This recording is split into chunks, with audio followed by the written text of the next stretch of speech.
Welcome back to our podcast number 6. And my name is Shayan Ahmed Shujat with co-host for now SN Shah. आज का हमारा topic बिल्कुल एक नया सा है. हम कोशिश यही करें ऐसे टॉपिक्स, ऐसी वैरायटी को टच करें जो अभी तक पाकिस्तान में इतने इन नहीं है. एंड आज का हमारा टॉपिक है टोकनाइजेशन, और मेनली हम बात करेंगे टोकनाइजेशन ऑफ रियल इस्टेट की. तो सबसे पहले एहसन शाह, आप हमें बताएं टोकनाइजेशन इन जनरल क्या होती है और फिर रियल इस्टेट की कैसे होती है. या सिंपल वर्ड्स में अगर बात की जाए ना, किसी भी ट्रेडिशनल आपके एसेट की ओनरशिप को अगर हम डिजिटलाइज कर देना तो वो टोकनाइजेशन में आती है. मिसाल के तौर पे अगर आपके पास कोई पेंटिंग है, ठीक है, उसको आप डिजिटल आर्ट में कन्वर्ट कर दिया, यानी स्कैन वगैरह के डिजिटली कन्वर्ट कर दिया आपने, और फिर आप उसको डिजिटल ही यूज़ करें. लाइक आप उसको सेल परचेज़ के तौर पर यूज़ करें या आप अपने वॉलपेपर के तौर पर यूज़ करें. उसको आप एक NFT जो कि नॉन फंजिबल टोकन का नाम, जैसे उसमें कन्वर्ट कर दिए. इस पर किसी और दिन बात करें कि NFT होते क्या है, लेकिन अगर आप उसके अंदर उसको कन्वर्ट कर दें तो वो आपका एक टोकन क्रिएट हो जाता है. अगर हम इसको लेके जाए रियल एस्टेट के एस्पेक्ट से, तो जितनी भी हमारी आजकल रियल एस्टेट की आप देखते हैं परचेज एंड सेल्स की एक्टिविटी होती है. लेट्स से कोई बिल्डिंग है, उसको परचेज़ करने का सीन क्या होगा जी, कि आप सबसे पहले कोई ब्रोकर या कोई रियल एस्टेट एजेंट को ढूंढोगे. ठीक है, वो एजेंट आपको डिफरेंट प्रॉपर्टीज़ की लिस्ट दिखाएगा, जी हमारे पास ये अवेलेबल है. फिर आप उसमें से कोई प्रॉपर्टी पिक करके जाके विजिट करोगे. अगर आपको समझ लगती है तो फिर आपको एजेंट दूसरी पार्टी से कनेक्ट करेगा, फिर आपकी प्रॉपर्टी डील वगैरह सब कुछ होगी, उसका एजेंट का कमीशन भी होगा, ईच एंड एवरीथिंग सब कुछ जो कवर अप होकर निकल जाएगा. एंड में पूरा टाइम कर आपको 2-3-4 महीने लेके फिर एंड में जाके आप प्रॉपर्टी परचेज कर लोगे. टोकनाइजेशन इस सारे बैरियर को बाईपास करता है और वो आपके सारे प्रोसेस को डिजिटलाइज कर देता है with the help of blockchain. आप पहले इन शॉर्ट समझते हैं कि होता किस तरीके से, ब्लॉकचेन की इम्प्लीकेशन में हम बाद में आएंगे. सिंपल क्या होगा जी, क्या आपने डायरेक्ट कोई ब्राउज़र खोला, ठीक है जी, आपको हमें प्रॉपर्टीज़ की लिस्ट नज़र आ रही है कि लाइक गीगा मॉल है, सेंटोर वटेवर जो भी है, और वहाँ से आप उसके देख सकते हो क्या, ठीक है जी, इसकी ये प्राइस है और मैं इसको परचेज़ कर सकता हूँ. कि कितने का है, क्या है, क्यों है, वो एक बात की कहानी है. अच्छा, तो यानी कि in short tokenization fractional ownership होती है. यानी कि अगर कोई प्रॉपर्टी है 1 लाख 2 लाख की, तो उस मेरे पास अब 1 लाख नहीं पूरी प्रॉपर्टी ख़रीदने के लिए, लेकिन मुझे पता है कि ये बूम करेगी in future, in near future. तो मैं टोकनाइजेशन के थ्रू एक छोटा पार्ट भी ख़रीद सकता हूँ. 1 लाख की है तो मैं 5,000 ख़रीद रहा हूँ, तो मैं यानी 5% ओनर बन गया उसका, और बाकी 95% डिफरेंट लोग होंगे. ऐसे ही है. एग्जैक्टली इसमें यही फ़ायदा है कि अगर आप चाहो तो आप किसी चीज़ के ना स्मॉल परसेंटेज पे ख़रीद सकते हो. इससे फ़ायदा है क्योंकि एक तो जब उस प्रॉपर्टी की प्राइस ऊपर जाएगी तो ऑब्वियसली आपने परचेज़ किया, आपकी ओनरशिप की प्राइस भी ऊपर जाएगी. And on the other hand अगर उसमें कोई रेंटल इनकम या कुछ और इस तरह की इनकम जनरेट हो रही है उस बिल्डिंग से या प्रॉपर्टी से, तो आपको उसका भी शेयर मिलेगा क्योंकि आप उसके ओनर हो उस टाइम पे. अच्छा, यानी कि मतलब टोकनाइजेशन से जो हम फ्रैक्शनल ओनरशिप कर रहे हैं, तो मेरे लिहाज से उसका फिर ये भी फ़ायदा है कि आपके पास फॉर इंस्टेंस 1 लाख है, एंड अब आप 1 लाख पे एक ही जगह या तो प्रॉपर्टी ख़रीदो, या आपको 3-4-5 डिफरेंट प्रोजेक्ट्स पता है जो अच्छे, हर जगह में टोकनाइजेशन की तो 20%, 25%, 30% करके अपना पोर्टफोलियो डाइवर्सिफाई कर लो. तो इससे ये फ़ायदा हो जाता है कि आपका रिस्क मैनेजमेंट भी हो जाती है, एंड मल्टीपल अच्छे रियल इस्टेट्स पे आपके जब डिवाइड हो जाएंगे तो कोई एक फ्लॉप हो भी जाए और 2 अच्छे बूम कर जाएँ तो आपकी इन्वेस्टमेंट यानी कि ज़ाया नहीं होगी पूरी एक जगह पे, रिस्क कम हो जाता है. ठीक है. अच्छा, ये तो आपने बात कर ली टोकनाइजेशन की. अब आप मुझे ये बताएं कि ऑब्वियसली टोकनाइजेशन की भी, जैसा हर चीज़ की कोई ना कोई लिमिटेशन होती है, तो टोकनाइजेशन की भी होंगी. एंड सेकेंडली मुझे बताएं अभी तक टोकनाइजेशन आपके लिहाज से किन स्टेजेस पे है, अर्ली स्टेजेस पे है, या थोड़ा सा अपने आप को इसलिए डेवलप कर लिया और अब जो सेकंड फेज़ है उस पर आ गई है, या फिर अभी बिल्कुल मतलब इसकी सिर्फ एक बात चल रही है, अभी तक कुछ स्टार्ट नहीं हुआ. सबसे पहले तो हम ये बात करते हैं कि टोकनाइजेशन अभी है किस पॉइंट पे, फिर हम लिमिटेशंस पे आएंगे. तो करंटली जो लेटेस्ट स्टेटिस्टिक्स आए हुए हैं उसके अकॉर्डिंग टोकनाइजेशन की करंटली वर्थ है $200 बिलियन, यानी जितने भी एसेट्स अभी टोकनाइज हो चुकी है. और अगर आप world wide traditional real estate की वर्थ देखो तो वो $300 ट्रिलियन के अराउंड बनती है.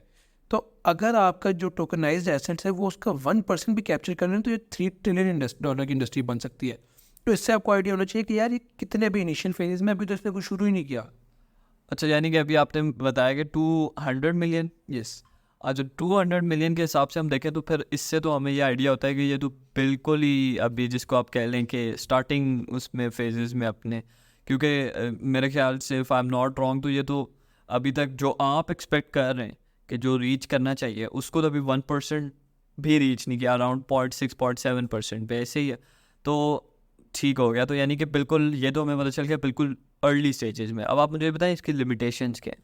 लिमिटेशंस इसकी एक तरह से सबसे बड़ी है कि ये बेस्ड है ब्लॉकचेन टेक्नोलॉजी पे। ऑल दो ब्लॉकचेन टेक्नोलॉजी बहुत अच्छी है, उसके प्रोज एंड कॉन्स भी अच्छे हैं, लेकिन करंटली सबसे बड़ा मसला है कि वर्ल्ड हमारा ब्लॉकचेन टेक्नोलॉजी को सही तरह अडॉप्ट नहीं कर रहा, उसको एक्सेप्ट नहीं कर पा रहा। ठीक है, उसके ऊपर रूल्स रेगुलेशन नहीं बन पा रही, चाहे वो पाकिस्तान हो या कहीं पे भी हो। कुछ गिनी चुनी 2-4 कंट्री जो उसको अभी तक प्रैक्टिकल इम्प्लीमेंटेशन में लेके आई, जैसे एल सल्वाडोर एक कंट्री है, वो बहुत अच्छे तरीके से ब्लॉकचेन और बिटकॉइन वगैरह को अडॉप्ट कर रही है, एंड कुछ और कंट्रीज़ हैं। बट जो मेजॉरिटी है वर्ल्ड की, वो इस टेक्नोलॉजी से दूर भाग रही है, इससे डर रही है। तो जब तक इस टेक्नोलॉजी को प्रॉपर्ली अडॉप्ट नहीं किया जाएगा वर्ल्ड वाइड, तब तक ऑर्गेनाइजेशन को भी नहीं किया जाएगा। एंड सेकेंडली, जब तक इस पर कोई रूल्स रेगुलेशन नहीं बनेंगे, तब तक मैं नहीं समझता कि इसका कोई बहुत अच्छा इम्पैक्ट निकल सकता है। अच्छा, अब आप मुझे एक बात बताएं, मैं अगर टिपिकल माइंडसेट की बात करूं या मैं अपनी बात भी करूं, तो मैं टोकनाइजेशन की तरफ क्यों जाऊंगा। देखें, अगर मैं ख़ुद पूरी प्रॉपर्टी ख़रीद लेता हूं तो मुझे पता है कि यार एक टेंजिबल चीज़ है, मेरे हाथ में है, कल को मैं इस पे अपना कोई घर बना सकता हूँ, ये कर दूँ। बट टोकनाइजेशन के थ्रू अगर मैं प्रॉपर्टीज़ ख़रीदूँ तो आई डोंट ओन इट ना, तो मैं उस पर कुछ बिल्ड भी नहीं कर सकता, कुछ भी नहीं कर सकता। तो ये फिर कैसे इसको हम टैकल करेंगे। नहीं, ये बात अभी गलत है कि आप चीज़ को ओन नहीं करते। सिर्फ आपकी जो ओनरशिप का फॉर्मेट है ना, वो फिजिकल से डिजिटल की तरफ ट्रांसफॉर्म हो रहा है। चीज़ की एग्जिस्टेंस फिजिकली फिर भी रहेगी आपके पास। नहीं, बट देखें ना, आप ऑन तो नहीं करते। अब मैं आपको जिस तरह की एग्जांपल बताता हूँ। अगर फॉर इंस्टेंस मेरे कोई कंपनी है, मेरा कोई भी है, एप्पल की बात कर लें, ठीक है, एंड मेरे पास 10% शेयर्स हैं उसके, ठीक है। तो अब इसका ये मतलब तो नहीं है ना कि मैं एप्पल को ओन करता हूँ। मेरी मर्ज़ी से एप्पल पे कुछ नहीं होगा, मेरा एक इन्फ्लुएंस होगा। बट मैं अगर चाहूँगा आज के भाई कल एप्पल का आईफोन 16 3 दिन पहले लॉन्च हो, हफ्ता पहले लॉन्च हो, 10 दिन पहले लॉन्च हो, नहीं होगा।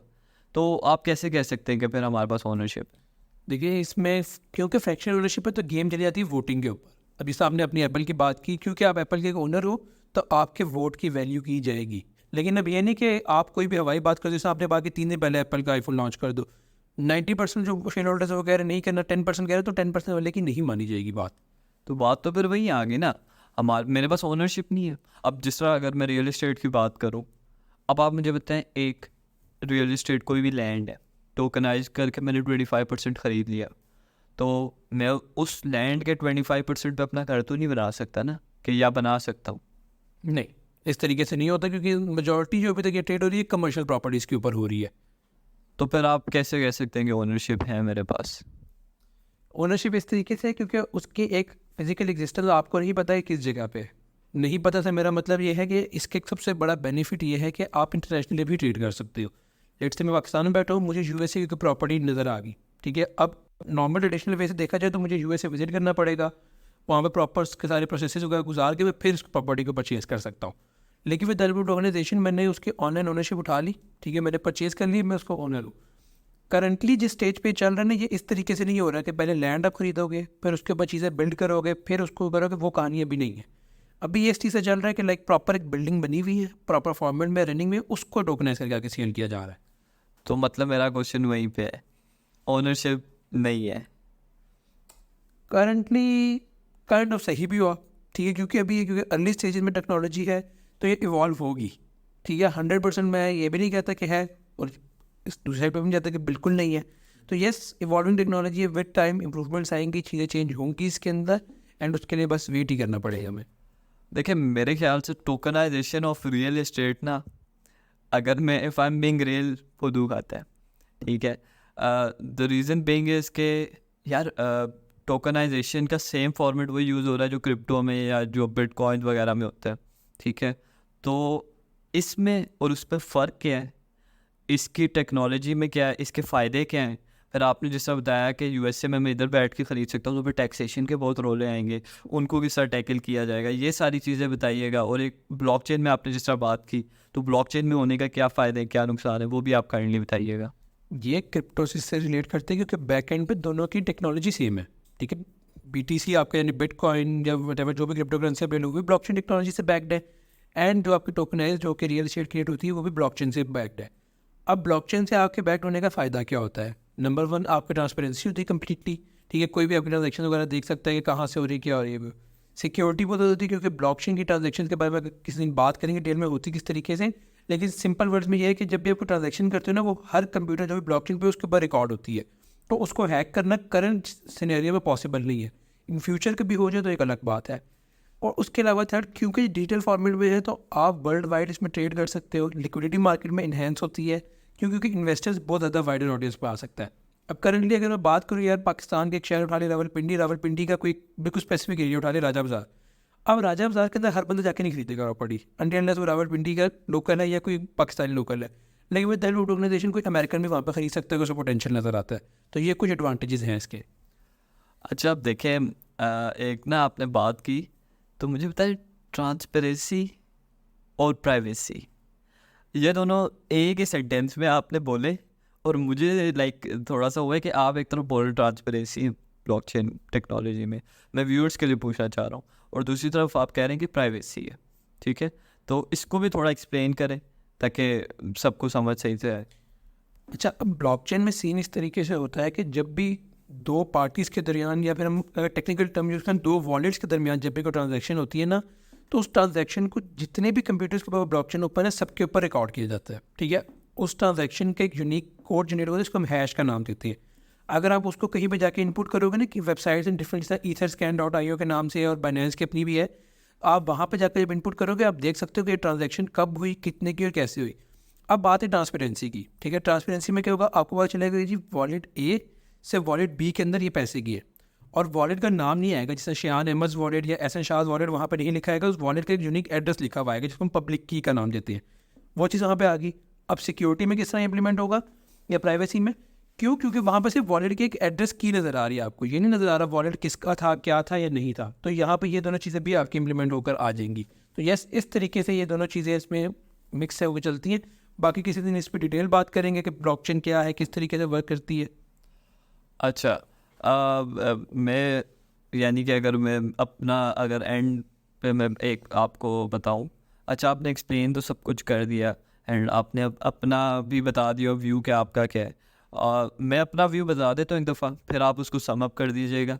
देखें, अगर मैं बात करूँ तो मेरे ख्याल से जो चीज़ रियल इस्टेट है, जैसे कि एक टेंजिबल चीज़ है, ठीक है, और उसको उसी तरह रहना चाहिए, बेहतर है। टोकनाइजेशन पे आप जब जाओगे, अब आपने कहा कि हाँ आप पाकिस्तान से बैठ के बाहर की प्रॉपर्टीज़ ख़रीद सकते हैं, ये कर सकते वो कर सकते, तो मैं वैसे भी कर सकता हूँ। हाँ, कुछ फ़ायदे हैं, जैसे आपने बताया कि ट्रांजैक्शन कॉस्ट कम है, प्रोसेस कम है, जल्दी ख़रीद सकते हो, ये है वो है। बट आपको पता है, जब ब्लॉकचेन में इस तरह की जो भी चीज़ आती है, इनिशियली उस पर स्कैम्स भी बहुत होते हैं, बहुत ज़्यादा होते हैं। अब मुझे क्या श्योरिटी है कि यार वो अमेरिका के मैं न्यूयॉर्क टाइम्स स्क्वायर में ज़मीन ख़रीद रहा हूँ 1000 रुपये की, ठीक है, और वो मुझे कह रहा है तूने 25% ख़रीद लिया, तो मुझे क्या श्योरिटी है कि वो वाकई मैंने ख़रीदी है कि नहीं। तो या तो इसका एक प्रॉपर रेगुलेटेड सिस्टम जब तक नहीं आता, जिसमें सारे कंट्रीज़ बैठ के बोलें कि भाई ये ऐप है, इस ऐप को सब इसके थ्रू ख़रीदोगे तो वैलिड है, अदरवाइज़ नहीं है। जब तक कोई ऐसी एक नहीं आती, तो मेरे ख्याल से इस चीज़ का कोई फ़ायदा नहीं है। एंड मेरे ख्याल से जब तक हमारे पास बिटकॉइंस और बाकी कॉइन्स हैं और इतनी सब कुछ है, तो टोकनाइजेशन फजूल है। आप बताइएगा, मेरा ये व्यू है फॉर नाउ, आगे जाके प्रॉब्लली चेंज हो जाए। ये बात आपकी मेरी बिल्कुल ठीक है, जब तक रेगुलेशन नहीं बनेगी तब तक कुछ नहीं हो सकता। अब इसे क्रिप्टो मार्केट में भी बहुत ज़्यादा स्कैम्स होते हैं, उसकी मेन वजह ये है क्योंकि अभी तक ये मार्केट रेगुलेट नहीं हुई। तो यस, इसकी हमें बहुत ज़्यादा ज़रूरत है, लेकिन मैं ये समझता हूँ कि हमारा जो आगे फ्यूचर आने वाला है वो डिजिटलाइज होना है, ठीक है, चाहे वो रियल एस्टेट हो या किसी भी चीज़ के फॉर्मेट में हो। आहिस्ता आहिस्ता दुनिया डिजिटल टेक्नोलॉजीज़ की तरफ ज़्यादा मूव ऑन कर रही है। तो अगर इन फ्यूचर गवर्नमेंट इसके ऊपर कोई वर्किंग करती हैं, कोई एक अच्छी पॉलिसीज़ वगैरह डेवलप करती हैं, तो मोस्ट प्रॉब्ली इंडस्ट्री अच्छी जाएगी। नहीं तो ये भी बाकी ट्रेडिशनल इंडस्ट्री की तरह आपकी तबाह और बर्बाद होकर बंद हो जाएगी। बाकी खैर, आज के लिए शान भाई इधर तक ही करते हैं, ठीक है। बाकी ब्लॉकचेन वाला किसी और दिन डिस्कस करेंगे क्या है, किस तरह चलती है। सो गुड बाय एंड अल्लाह हाफ़िज़।